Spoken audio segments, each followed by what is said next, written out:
नमस्कार दोस्तों, आप देख रहे हैं विद्या गुरु और इस वीडियो में आपके लिए सेकंड वीक जो जून में करंट अफेयर बना है उसको कवर करने वाले हैं। इसमें सारे टॉपिक को हम कवर कर रहे होंगे अंदर, चाहे वो नेशन संबंधित हो, चाहे वो इंटरनेशनली से रिलेटेड हो, चाहे वो इम्पोर्टेंट डेज हो, अवार्ड हो, अपॉइंटमेंट हो, स्टेट से रिलेटेड क्वेश्चंस हो, सारे क्वेश्चंस को हमने यहाँ पर कवर किया है। अंदर कुछ इस प्रकार से आपको क्वेश्चन मिलने वाले हैं कि नॉर्थ ईस्ट की पहली वंदे एक्सप्रेस का इनॉग्रेशन किया गया, उसकी बात करेंगे। और इंडिया मेट्रोलॉजिकल डिपार्टमेंट के जो डायरेक्टर हैं मृत्युंजय मोहपात्रा, इनको इंटरनेशनली ऑर्गेनाइजेशन में अपॉइंटमेंट मिला है, उसकी बात होगी। ऋतिक रोशन जी को आईफा अवार्ड मिला बेस्ट एक्टर के लिए, बाकी अवार्ड किसको मिले उनकी चर्चा करेंगे। साथ साथ हम एम फैक्स जो आपने सुन रखा होगा, ये एक प्रकार की इंटरनेशनल क्रूज़ सिस्टम है जिसको तमिलनाडु से हम किस देश से कनेक्ट कर रहे होंगे उसको देखेंगे। साथ साथ अमरेंद्र प्रकाश जी, जिनको सीएमडी बनाया गया है सेल का, स्टील अथॉरिटी ऑफ इंडिया का, इनके बारे में भी चर्चा करेंगे। और भी इसी प्रकार से क्वेश्चंस हमने अंदर लिए हैं। अगर आपको ये वीडियो इन्फॉर्मेटिव लगे तो आपसे अनुरोध करूंगा वीडियो को लाइक कर दीजिएगा, चैनल को सब्सक्राइब कर लीजिएगा और एटलीस्ट अपने कुछ दोस्तों तक वीडियो को शेयर ज़रूर कीजिएगा। चलिए स्टार्ट करते हैं। पहला क्वेश्चन है, हिमाचल प्रदेश हाई कोर्ट जो कि शिमला में अवेलेबल है, उसके चीफ जस्टिस बने हैं श्री रामचंद्र राव। इनका नाम इसी प्रकार से याद रखेंगे, श्री रामचंद्र राव जी 28 नंबर के चीफ जस्टिस बने हैं हिमाचल प्रदेश के। अब इनको शपथ किसने दिलाई? तो गवर्नर साहब इनको शपथ दिलाते हैं। और हिमाचल प्रदेश के इस समय पर गवर्नर कौन है? तो ध्यान रखिएगा, शिव प्रताप शुक्ला इस समय पर यहाँ के गवर्नर हैं, उनके द्वारा इनको शपथ दिलाई गई। अपॉइंटमेंट किसने किया? तो भारत के राष्ट्रपति जी के द्वारा स्टेट के हाई कोर्ट के जो चीफ जस्टिस होते हैं उनका अपॉइंटमेंट किया जाता है। ठीक, चलिए आगे बात करें। तो अगला क्वेश्चन यहाँ पर आप देख पाएंगे, ये रामचंद्र राव जी हैं और अगला अपॉइंटमेंट भी चीफ जस्टिस का ही है। ये chief justice Rajasthan high court के बने हैं। इनका नाम है अगस्टाइन जॉर्ज मसीह। क्या? अगस्टाइन जॉर्ज मसीह। ये राजस्थान के 41 नंबर के चीफ जस्टिस बने हैं। ठीक, आचार्य देवव्रत जी के द्वारा इनको शपथ दिलाई गई। ठीक, अगला क्वेश्चन है, टर्की के लगातार तीसरी बार प्रेसिडेंट बने हैं जिनका नाम है रिसेप तैयब एर्डोगन। कौन? तैयब एर्डोगन, आप इनका नाम याद रखेंगे। लगातार 11वीं बार इन्होंने इलेक्शन जीता है और तीसरी बार टर्की के, जिसको टर्की अब हम कहते हैं, तो टर्की के ये प्रेसिडेंट बने हैं। टर्की की बात करें तो अंकारा इसकी कैपिटल है, करेंसी टर्किश लीरा है, neighbour country Georgia, Armenia, Iran, Iraq, Greece, Bulgaria और सिप्रस नाम की कंट्री है। यहाँ पर 2 फेज़ में इलेक्शन हुआ, दूसरे फेज़ में इनको जीत मिली क्योंकि पहले फेज़ में 50% से ज़्यादा किसी को वोट नहीं मिला था। ठीक, चलिए अगला क्वेश्चन यहाँ पर आप देख पाएंगे रिसेप तैयब जी को। अगला क्वेश्चन, प्रधानमंत्री नरेंद्र मोदी जी के द्वारा नॉर्थ ईस्ट की पहली जो वंदे भारत एक्सप्रेस ट्रेन है उसका इनॉग्रेशन किया गया। नॉर्थ ईस्ट, वैसे भारत में ये कौन सी नंबर की है? तो 18वें नंबर की है, 18th नंबर की है और नॉर्थ ईस्ट की ये पहली है। गुवाहाटी से जलपाईगुड़ी को कन्वर्ट करेगी, मतलब असम से वेस्ट बंगाल तक ये चलने वाली है। 441 किलोमीटर तक का ये डिस्टेंस तय करेगी। और याद रखिएगा, 18वें नंबर की वंदे भारत एक्सप्रेस जो कि नॉर्थ ईस्ट की पहली है, इसके इनॉग्रेशन के साथ साथ डेमू और मेमू जो शॉर्ट डिस्टेंस के लिए चलने वाली ट्रेन्स हैं उनका भी इनॉग्रेशन नरेंद्र मोदी जी के द्वारा किया गया। ठीक, चलिए आगे बात करें तो यहाँ पर आप देख पाएंगे इनॉग्रेशन की तस्वीर है, वर्चुअली इसको इनॉग्रेट किया गया। अगर वंदे भारत का थोड़ा इस हिस्ट्री की बात करें तो पहली बार इस ट्रेन को 15 फरवरी 2019 को लॉन्च किया गया था और पहली Vande Bharat express integral coach factory Chennai के द्वारा डेवलप की गई। मेक इन इंडिया प्रोग्राम के अंतर्गत इसको डेवलप किया जा रहा है और टारगेट है कि 400 लगभग 400 नई वंदे भारत ट्रेन को अगले 3 साल में उतारा जाएगा पटरियों में। और 160 किलोमीटर की स्पीड से चलने वाली ये ट्रेन है जो कि भारत की इस समय पर सबसे फास्टेस्ट है। अगला question, union health and family welfare minister हैं जिनका नाम है डॉक्टर मनसुख मंडाविया जी। इनके द्वारा फसाई की training centre, national training centre का इनॉग्रेशन गाजियाबाद उत्तर प्रदेश में हुआ है। ध्यान रखिएगा, ये जो food safety and standard authority of India है, इसका नेशनल ट्रेनिंग सेंटर इनॉग्रेट हुआ कहाँ पर? गाजियाबाद उत्तर प्रदेश में। ये क्या करेगा? तो यह फूड सेफ्टी से रिलेटेड लोगों को अवेयर करेगा, साथ साथ किस प्रकार से फूड सेफ्टी को डेवलप किया जा सकता है अपने पूरे इंडस्ट्रीज़ में और लोगों के बीच, उसका काम करने वाला है। उसको एजुकेट करने के लिए इस ट्रेनिंग सेंटर को खोला गया है। ठीक, चलिए आगे बात करें तो यहाँ पर आप देख पाएंगे इनॉग्रेशन की तस्वीर। अगला क्वेश्चन, नॉर्थर्न रेलवे, आपको पता है हमारे भारतीय रेलवे की 18 जोन है। उन 18 जोन्स में से सबसे बड़ा जोन अगर बात की जाए एरिया वाइज और उसके एक्सपेंशन वाइज बात करें तो सबसे बड़ा जोन होता है नॉर्थर्न रेलवे, जिसका हेडक्वार्टर दिल्ली में अवेलेबल है। इसकी बात करें तो इसने ट्रेन इंजन्स का नाम जो शहीद हैं उनके नाम पर रखने की अनाउंसमेंट की है। इन्होंने पहला ट्रेन का नाम रख दिया है मेजर संदीप उनी कृष्णन के नाम पर, जो कि 26/11 मुंबई अटैक में इनकी मतलब ये शहीद हो गए थे। इनके नाम पर एक इंजन का नाम इन्होंने अनाउंस कर दिया है। इसी प्रकार से और आने वाले इंजन और जो स्पेशल इंजन्स होंगे उनका नाम किसी न किसी शहीद के नाम पर रखने की इन्होंने अनाउंसमेंट की है। ठीक, अगला क्वेश्चन यहाँ पर आप देख पाएंगे रेलवेज़ की तस्वीर लगा दी है। अगला क्वेश्चन है, महाराष्ट्र की गवर्नमेंट जिसने नमो सत्कारी महासम्मान योजना को शुरू किया, क्या है ये? फार्मर्स को आपको पता है सम्मान निधि योजना के अंतर्गत केंद्र सरकार 2-2 हज़ार की 3 किस्तें देती है। उसी के साथ महाराष्ट्र सरकार ने ये अनाउंस किया है कि आपको वो जो फाइनेंशियल बेनिफिट है वो मिलता रहेगा और जो महाराष्ट्र सरकार है वो अपने किसानों को भी 6,000 रुपये एनुअली पेमेंट करेगा। मतलब 2,000 के साथ अब किसानों को जो महाराष्ट्र के हैं 4-4 हज़ार रुपया मिलने लग जाएगा। 2,000 केंद्र सरकार देगी और 2,000 राज्य सरकार देगी। तो किस स्कीम के अंतर्गत 2,000 एक्स्ट्रा मिलेंगे? तो नमो सत्कारी महासम्मान योजना के अंतर्गत मिलेंगे। महा से और महाराष्ट्र दोनों को लिंक करके आप याद कर पाएंगे।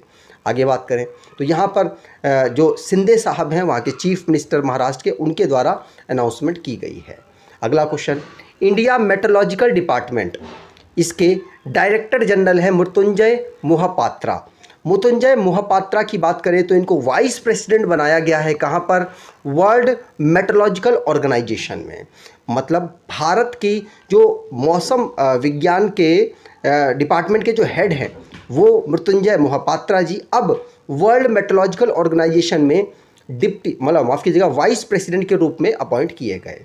ये सेलेस्टे सौले कौन है? तो ये अर्जेंटीना से बिलोंग करती हैं और इनकी बात करें तो ये अपॉइंट की गई हैं वर्ल्ड मेट्रोलॉजिकल ऑर्गेनाइजेशन में सेक्रेटरी जनरल के पद पे, और इस पद पे पहली महिला के रूप में ये चुनी गई हैं, इसीलिए इम्पॉर्टेंट है सेलेस्टे सोलोका। और अब्दुल्ला अल मंडोस की बात करें तो ये डायरेक्टर हैं, ये वर्ल्ड मेट्रोलॉजिकल ऑर्गेनाइजेशन में डायरेक्टर के पद पर अपॉइंट हुए यूएई के रहने वाले हैं। ठीक, आगे बात करें तो वर्ल्ड मेट्रोलॉजिकल ऑर्गेनाइजेशन जिसका हेडक्वार्टर जिनेवा में अवेलेबल है, ध्यान रखेंगे जिनेवा स्विट्जरलैंड की एक सिटी है। अगला क्वेश्चन, ऋतिक रोशन जिनको best actor award IIFA award 2023 में मिला है। आईफा ने अवार्ड अपने डिस्ट्रीब्यूट किए जिसमें ऋतिक रोशन को बेस्ट एक्टर का अवार्ड मिला। किसके लिए? तो इनकी एक फिल्म थी विक्रम वेदा में इनके बेहतरीन परफॉर्मेंस के लिए अवार्ड इनको मिला है। इस फिल्म को पुष्कर गायत्री के द्वारा डायरेक्ट किया गया था। अगर अन्य अवार्ड की बात करें तो आप यहाँ पर देख पाएंगे बेस्ट, अगर फिल्म की बात करें तो दृश्यम 2 अजय देवगन साहब ने इसमें काम किया है। बेस्ट डायरेक्टर की बात करें तो R Madhavan rocketry the Nambi effect के लिए इनको ये अवार्ड मिला है। बेस्ट एक्टर आलिया भट्ट गंगूबाई काठियावाड़ी में इन्होंने अपनी अपनी कला को प्रदर्शित किया था, उसके लिए अवार्ड मिला। और बेस्ट एक्टर की बात करें तो ऋतिक रोशन, इनको विक्रम वेदा के लिए अवार्ड मिला है, इन्होंने यहाँ पर अपनी अदाकारी की थी। बेस्ट सपोर्टिंग एक्ट्रेस की बात करें तो मौनी रॉय ब्रह्मास्त्र के लिए इनको ये अवार्ड मिला है। बेस्ट सपोर्टिंग एक्टर की बात करें तो अनिल कपूर जी जग्गा जासूस के लिए इन्होंने काम किया है। Outstanding achievement for fashion cinema Manish Malhotra को ये अवार्ड मिला है। और भी बहुत सारे अवार्ड मिले लेकिन इम्पॉर्टेंट ये है, इसीलिए इनको डिस्कस किया है। अगला क्वेश्चन, महाराष्ट्र के चीफ मिनिस्टर एकनाथ शिंदे जी के द्वारा 298th birth anniversary of Ahilya Devi Holkar की बर्थ एनिवर्सरी के समय पर इन्होंने नाम चेंज कर दिया है एक सिटी का। अब नाम चेंज का अनाउंसमेंट कर दिया है, किस जगह का नाम? तो याद रखिएगा अहमदनगर, जो पहले का महाराष्ट्र में अहमदनगर एक जगह थी, उसका नाम क्वीन अहिल्याबाई होलकर के नाम पर हो चुका है। ध्यान रखेंगे। नो ऑब्जेक्शन सर्टिफिकेट इन्होंने रिक्वेस्ट कर दिया है सेंट्रल गवर्नमेंट को। अब सेंट्रल गवर्नमेंट के हाथ में है कि वो अप्रूव करती है कि नहीं, वैसे कर देगी। आगे बात करें। अगला क्वेश्चन, कैबिनेट जिसने, जो सेंटर की कैबिनेट है उसने यूनिवर्सल पोस्टल यूनियन जिसका रीजनल ऑफिस खोलने की अनाउंसमेंट दिल्ली में की है। मतलब यूनिवर्सल पोस्टल यूनियन जिसका हेडक्वार्टर बर्न स्विट्जरलैंड में है, उसका अब रीजनल ऑफिस खुलेगा भारत में। कहाँ पर? दिल्ली में। और अगर यूनिवर्सल पोस्टल यूनियन की बात करें तो 1874 में इसकी इस्टेब्लिशमेंट होती है और अब भारत में भी इसका रीजनल हेडक्वार्टर होगा। बर्न में इसका वैसे हेडक्वार्टर है, स्विट्जरलैंड की एक जगह है। ठीक, यहाँ पर आप देख पाएंगे यूनियन पोस्टल यूनिवर्सल का हेडक्वार्टर। अगला क्वेश्चन, मनीषा जो कि इंडियन रेसलर हैं और ये हरियाणा से बिलोंग करती हैं, इनको गोल्ड मेडल मिला है UWW रैंकिंग सीरीज़ में। UWW रैंकिंग सीरीज़ की बात करें तो बिश्केक में इसको ऑर्गेनाइज कराया गया था। बिश्केक किसकी कैपिटल है? किर्गिस्तान की कैपिटल है। ध्यान रखिएगा। मनीषा यहाँ पर गोल्ड मेडल जीती हैं, रितिका सिल्वर मेडल और सरिता मोर यहाँ पर ब्रॉन्ज मेडल जीती हैं। ध्यान रखेंगे। UWW में रैंकिंग सीरीज में मनीषा को गोल्ड मिला, ध्यान रखना है। ठीक, अगला क्वेश्चन, उड़ीसा की गवर्नमेंट जिसने मो घर योजना जून 2023 में इन्होंने इनॉग्रेट की। क्या है मो घर योजना? तो आपको बता दो, इसके अंतर्गत पक्का मकान, पक्का घर देने की अनाउंसमेंट की गई है। इस स्कीम के अंतर्गत लगभग 4 लाख पीपल्स को जो कि गरीब हैं, और अब ये जो घर है ये इनको दिया जाएगा और बाद में इनसे कुछ पैसा भी लिया जाएगा। इनको कुछ पैसा अभी तो फ्री दिया जा रहा है, कुछ पैसा लेकर इनको फ्री दिया जा रहा है कि आप रहिए, लेकिन बाद में कुछ इंस्टॉलमेंट के माध्यम से इनसे ले लिया जाएगा ताकि इनका मकान खुद का वो हो जाए। ठीक, चलिए आगे बात करें। मो स्कीम याद रखिएगा। उड़ीसा के चीफ मिनिस्टर नवीन पटनायक हैं, गवर्नर गणेशी लाल हैं, कैपिटल यहाँ की भुवनेश्वर है। अगला क्वेश्चन, सीबीआई के द्वारा मिनिस्ट्री ऑफ रेलवे ने सीबीआई को, जो आपको पता है उड़ीसा ट्रेन एक्सीडेंट हुआ था, बहुत ज़्यादा चर्चाओं में रहा, लगभग 250 से ज़्यादा लोगों की वहाँ मृत्यु हो गई, 1000 से ज़्यादा लोग वहाँ पर अफेक्ट हुए, कोई घायल हुआ, कोई कुछ हुआ, और लगभग 250 लोग वहाँ पे मतलब मर गए हैं। उसमें उसकी अब जांच होगी कि ये घटना घटी कैसे। तो मिनिस्ट्री ऑफ रेलवे ने सीबीआई को ये इन्वेस्टिगेशन दे दी है कि आप इसकी चेक कीजिए कि क्या रेलवे की गलती इसकी वजह से हुआ है कि आउटर कोई इसका रिस्पॉन्सिबल है। अगर ऐसा है तो आप इसको चेक करके हमें बताइए। तो मिनिस्ट्री ऑफ रेलवे को इस समय पर संभाल रहे हैं अश्वनी वैष्णव। उनके द्वारा अनाउंस किया गया कि सीबीआई अब इस केस की इन्वेस्टिगेशन करेगी। और उड़ीसा ट्रेन जो एक्सीडेंट हुआ था वो बालासोर डिस्ट्रिक्ट उड़ीसा में हुआ था। ठीक, चलिए आगे बात करें। यहाँ पर आप देख पाएंगे 3 ट्रेनों का मतलब क्लैश हुआ यहाँ पर, जिसकी वजह से हज़ार लोग लगभग अफेक्ट हुए हैं, उससे ज़्यादा, और 250 से ज़्यादा लोग यहाँ पर मरे हैं, मतलब उनकी मृत्यु हो गई। अगला क्वेश्चन, जेसिंडा अर्डन ये कौन है? ये फॉर्मर प्राइम मिनिस्टर हैं न्यूजीलैंड की।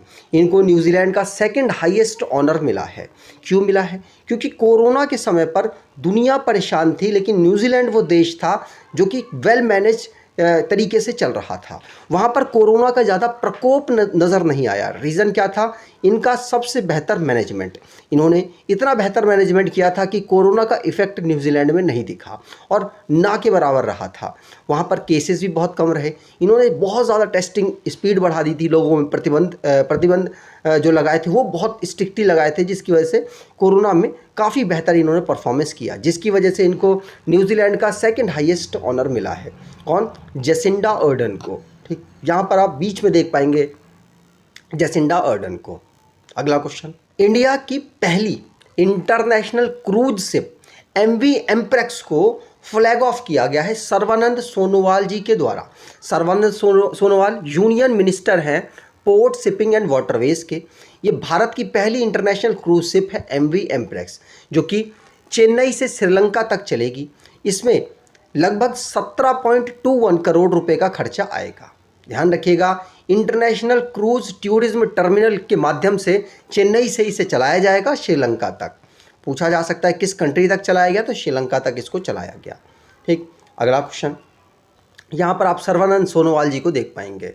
अगला क्वेश्चन है, नेशनल इंस्टीट्यूशनल रैंकिंग फ्रेमवर्क के अकॉर्डिंग NIRF 2023 की रैंकिंग जारी हुई, जिसमें कितना बेहतर परफॉर्मेंस किया यूनिवर्सिटीज़ ने, इंस्टीट्यूट ने, उनकी यहाँ पर रैंकिंग दी जाती है, कॉलेजेस ने। तो यहाँ पर रैंकिंग दी गई है इनके द्वारा 13 कैटेगरी में, हमेशा 13 कैटेगरी में लगभग दी जाती है। इनमें ओवरऑल कैटेगरी है, यूनिवर्सिटी, और इस प्रकार से बहुत सारी कैटेगरीज हैं। ऑलमोस्ट मैंने सारी यहाँ पर कवर करने की कोशिश की है, जो इम्पॉर्टेंट है वो।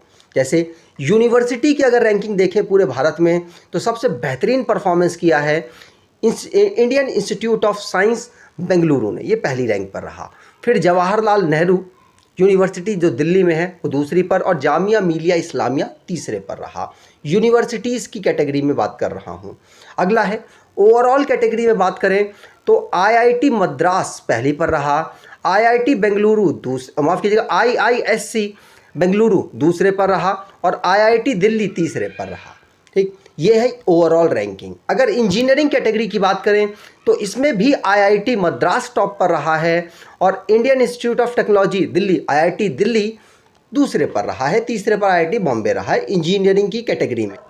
जो इंजीनियरिंग की कैटेगरी में IIT मद्रास टॉप पर रहा है, और ओवरऑल कैटेगरी में भी IIT मद्रास ही टॉप पर रहा है। अगली कैटेगरी देखें तो कॉलेज की कैटेगरी है। कॉलेज में मिरांडा हाउस टॉप पर रहा, जो दिल्ली में अवेलेबल है। हिंदू कॉलेज टॉप पर रहा, ये भी दिल्ली में अवेलेबल है। प्रेसिडेंसी कॉलेज चेन्नई में अवेलेबल है, ये तीसरे नंबर पर रहा।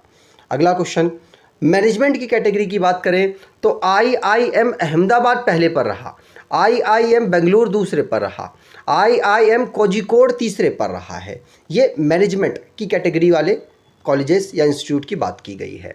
मेडिकल कॉलेजेस की बात करें तो दिल्ली का जो एम्स है वो पहले पर रहा, और post graduate institute of medical education and research Chandigarh दूसरे पर रहा। क्रिश्चियन मेडिकल कॉलेज वेल्लोर तीसरे पर रहा है। ठीक, अगला क्वेश्चन, लॉ की कैटेगरी में बात करें तो national law school of India university Bengaluru पहले पर रहा, नेशनल लॉ यूनिवर्सिटी नई दिल्ली दूसरे पर रहा, NALSAR university of law Hyderabad तीसरे पर रहा है। ठीक, अगला क्वेश्चन, रिसर्च इंस्टीट्यूट की कैटेगरी में इंडियन इंस्टीट्यूट ऑफ साइंस ये बेंगलुरु वाला पहले पर रहा है, IIT मद्रास दूसरे पर रहा है, IIT दिल्ली तीसरे पर रहा है। अगला क्वेश्चन, फार्मेसी की कैटेगरी में national institute of pharmaceutical education and research Hyderabad पहले पर रहा, जामिया हमदर्द दिल्ली वाला दूसरे पर रहा, Birla institute of technology and science Pilani तीसरे पर रहा है। अगला क्वेश्चन है कि भारत के पहले हैं कौन? भारत की प्रेसिडेंट द्रौपदी मुर्मू। इनको हाईएस्ट सिविलियन ऑनर दिया गया है सुरीनाम के द्वारा। उनके हाईएस्ट ऑनर का नाम क्या है? तो grand order of the chain of yellow star. अब कंफ्यूज मत होइएगा, फिजी और पपुआ न्यू गिनी ने रिसेंटली में अपना हाईएस्ट ऑनर नरेंद्र मोदी जी को दिया, और सुरीनाम ने अपना हाईएस्ट ऑनर भारत के प्रेसिडेंट द्रौपदी मुर्मू जी को दिया। द्रौपदी मुर्मू जी विजिट में थी, 150वीं एनिवर्सरी ये लोग अपनी मना रहे थे उस पर, और 50वीं एनिवर्सरी इन्होंने अपनी सेलिब्रेट की, वहाँ पर ही द्रौपदी मुर्मू जी को यह हाईएस्ट अपना सिविलियन ऑनर इन्होंने दे दिया।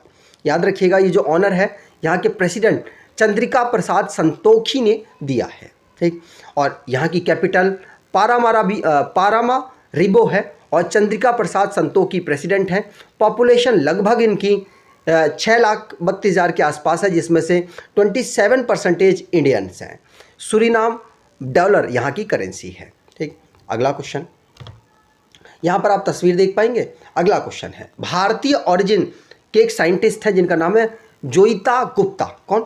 जोइता गुप्ता, जिनको डच साइंस का हाईएस्ट ऑनर मिला है, जिसका नाम है स्पिनोजा अवार्ड। कौन? Spinoza award. याद रखिएगा, स्पिनोजा प्राइज जो जोइता गुप्ता को मिला है, जो कि भारतीय ऑरिजिन से बिलोंग करती हैं और इनको डच साइंस का हाईएस्ट ऑनर प्राप्त हुआ। ठीक, इनको आप देख पाएंगे। अगला क्वेश्चन, एशिया का पहला परफॉर्मेंस बेस्ड नेविगेशन जो कि हेलीकॉप्टर पर काम करने वाला है अभी, ये भारत के द्वारा इसको लॉन्च किया गया। ये कौन है? इसका नाम है गगन। गगन मतलब GPS aided GEO augmented navigation. ये भारतीय सैटेलाइट बेस्ड ऑगमेंटेड सिस्टम है जो इसकी एक्यूरेसी जीपीएस के लगभग बराबर है और ये फ्लाइट्स में इसका जीपीएस के रूप में यूज़ किया जाएगा। ध्यान रखिए, गगन सैटेलाइट टेक्नोलॉजी के माध्यम से भारत ने इसको लॉन्च किया है और परफॉर्मेंस बेस्ड बनाया है। अगला क्वेश्चन, 5 कंट्रियों को यूनाइटेड नेशन सिक्योरिटी काउंसिल में अगले साल मतलब 2024 जनवरी से इनको मेंबरशिप के लिए चुन लिया गया 2 साल के लिए। आपको पता है यूएनएससी में 15 मेंबर हैं, 15 में से 5 मेंबर तो परमानेंट है और 10 मेंबर नॉन परमानेंट हैं। तो 10 मेंबर्स में से कुछ का इलेक्शन 2-2 साल में इनका चुनाव होता है। तो अब यहाँ पर 5 कंट्रीज़ का चुनाव हो चुका है। अल्जीरिया, गुयना, सीरा लियोने, स्लोवेनिया और साउथ कोरिया, ये 5 कंट्रीज़ हैं जो कि 1 जनवरी 2024 से यूनाइटेड नेशन सिक्योरिटी काउंसिल की 2 साल के लिए मेंबर हो जाएंगी। इनके 5 मेंबर कौन हैं जो परमानेंट हैं? तो ब्रिटेन, चाइना, फ्रांस, रशिया और यूनाइटेड स्टेट इसके 5 मेंबर हैं जो कि परमानेंट हैं और बाकी मेंबर जो 10 हैं वो आप यहाँ पर देख पाएंगे जिनकी 2023 लिखा हुआ है। अब इनकी जगह 5 कंट्रीज़ लेने वाली हैं। ठीक, 5 कंट्रीज़ का 2023 में समय समाप्त हो रहा है। आगे भारत इस समय इसका मेंबर नहीं है। भारत टोटल 8 बार इसका मेंबर बन चुका है 2-2 साल के लिए। ठीक, अगला क्वेश्चन, वेस्ट बंगाल जिसने अपनी बसों में एयर प्यूरीफायर सिस्टम डेवलप किया जिससे कि पॉल्यूशन लेवल को कम किया जा सके। पूछा जा सकता है किस राज्य ने जून में एयर प्यूरीफायर वाली बसों को लॉन्च किया है? तो आंसर होगा वेस्ट बंगाल ने ऐसा किया है। कोलकाता सिटी में इस प्रकार की बसें चलने वाली हैं। इसे West Bengal pollution control board और bus roof mounted air purification system के कोलैबोरेशन से डेवलप किया गया और शुद्ध वायु के माध्यम से इस पूरे सिस्टम को डेवलप किया गया। आईआईटी दिल्ली ने इसमें मदद की है। ठीक, अगला क्वेश्चन, जनार्दन प्रसाद ये जियोलॉजिकल सर्वे ऑफ इंडिया के डायरेक्टर जनरल नए बने हैं। इसका हेडक्वार्टर कोलकाता में आपको मालूम होना चाहिए। जनार्दन प्रसाद इन्होंने जगह किसकी ली है? तो डॉक्टर एस राजू जी की इन्होंने जगह ली है। यहाँ पर आप देख पाएंगे जनार्दन प्रसाद को। अगला क्वेश्चन, पहला स्टेट कंट्री का ऐसा बना है जिसने अपना इंटरनेट ब्रॉडबैंड सर्विस शुरू कर दिया है जून 2023 से। अनाउंसमेंट पहले ही हो चुकी थी लेकिन अब यहाँ पर काम शुरू हो चुका है और केरला ऐसा पहला स्टेट बना है जिसने अपना ही इंटरनेट सर्विस सिस्टम शुरू कर दिया के फ़ोन के माध्यम से। केरला फाइबर ऑप्टिक नेटवर्क के माध्यम से 6 जून को। ठीक, यहाँ पर आप देख पाएंगे अब केरल का अपना इंटरनेट सर्विस हो चुका है।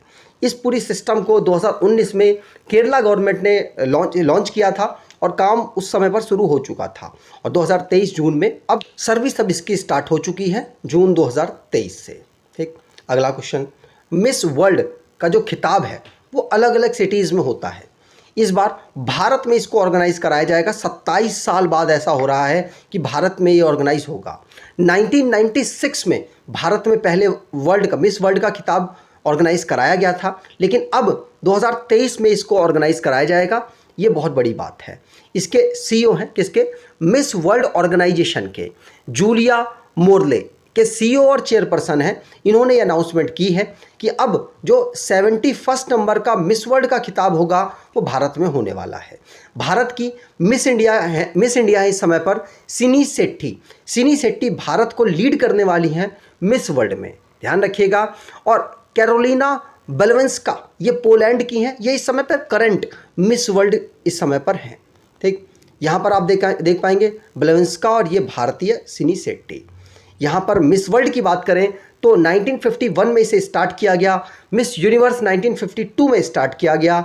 मिस वर्ल्ड के विनर की बात करें तो 6 विनर हैं भारत की पहली विनर थी 1966 में रीता फारिया, 1994 में ऐश्वर्या राय बनी और 1994 ही वो साल था जिस साल भारत को मिस वर्ल्ड और मिस यूनिवर्स का खिताब मिला था। फिर 1997 में डायना हाइडन इनको मिला, 1999 में युक्ता मूके को मिला, और 2000 सन भी वो सन आया जिस साल भारत को मिस वर्ल्ड और मिस यूनिवर्स का खिताब मिला। मिस वर्ल्ड तो प्रियंका चोपड़ा बनी और लारा दत्ता उस साल मिस यूनिवर्स बनी थी।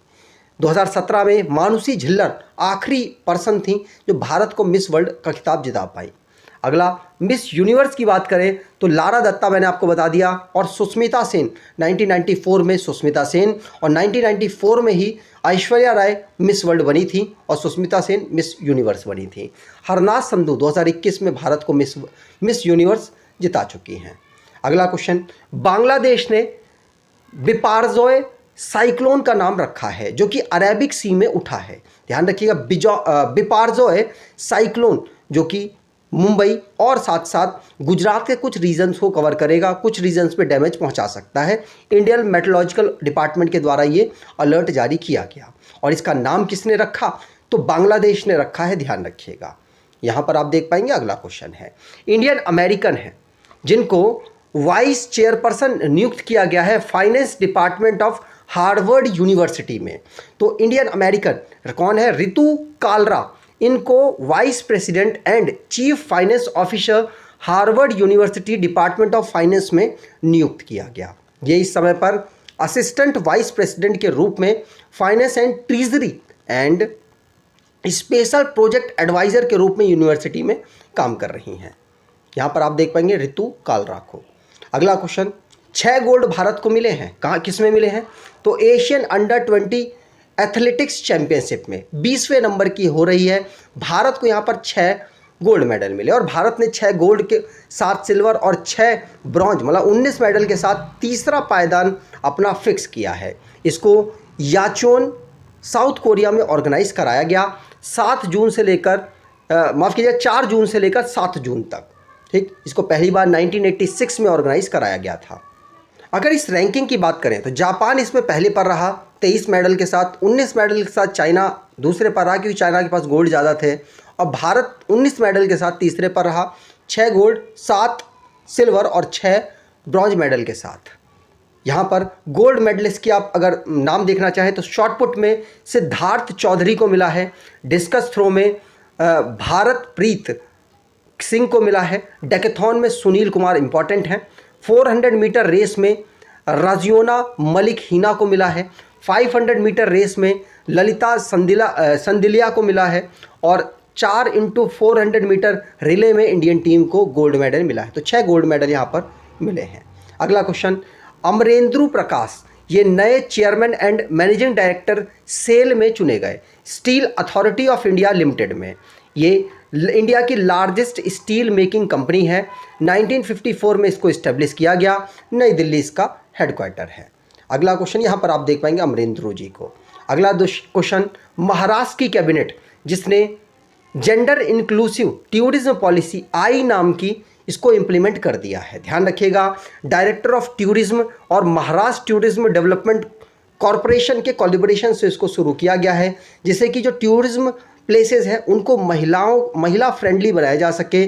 जेंडर इंक्लूसिव टूरिज्म पॉलिसी के माध्यम से कोई भी प्रॉब्लम वुमेंस को किसी भी टूरिज्म प्लेस पर ना हो, ऐसा करने की यहाँ पर कोशिश इनके द्वारा की जा रही है। अब इम्पॉर्टेंट डेज की बात करेंगे तो वर्ल्ड ओशियन डे हम 8 जून को ऑब्जर्व करते हैं, जिसकी theme planet ocean tides are changing रखी गई थी। अगला क्वेश्चन, वर्ल्ड एनवायरनमेंट डे हम 5 जून को ऑब्जर्व करते हैं, जिसकी थीम हैज़ बीट प्लास्टिक पॉल्यूशन रखी गई। इसका एक पार्टनर देश होता है तो कोटे डी आइवरी जो कि नीदरलैंड के साथ इसको ऑर्गेनाइज करा रहा है। ये होस्ट कंट्रीज़ हैं दोनों। अगर बात करें प्लास्टिक की जो प्रॉब्लम है उन पर मेन फोकस इस एनवायरनमेंट डे पर किया गया। अगला क्वेश्चन, वर्ल्ड बाइसिकल डे हम 3 जून को ऑब्जर्व करते हैं। ध्यान रखिएगा 2018 में ये पहली बार ऑब्जर्व किया गया था। इसकी theme celebrating the affordable path to sustainability रखी गई थी। अगला question, world food safety day हम कब ऑब्जर्व करते हैं तो 7 जून को ऑब्जर्व करते हैं। 2019 में पहली बार इसको ऑब्जर्व किया गया। इसकी announcement United Nation General Assembly ने 2018 में कर दी थी। WHO और FAO food and agriculture organisation के कोलैबोरेशन से इसको ऑब्जर्व किया जाता है। अगला क्वेश्चन, वर्ल्ड मिल्क डे हम 1 जून को ऑब्जर्व करते हैं।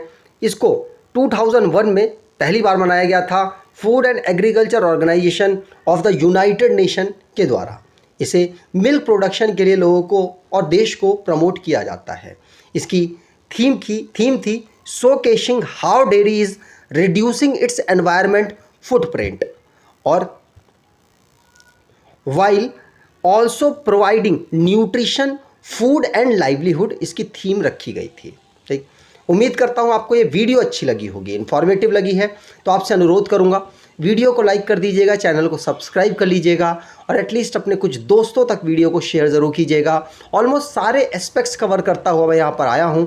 अगर आपको मेरी मेहनत अच्छी लगी हो तो लाइक करके ज़रूर जाइएगा। धन्यवाद।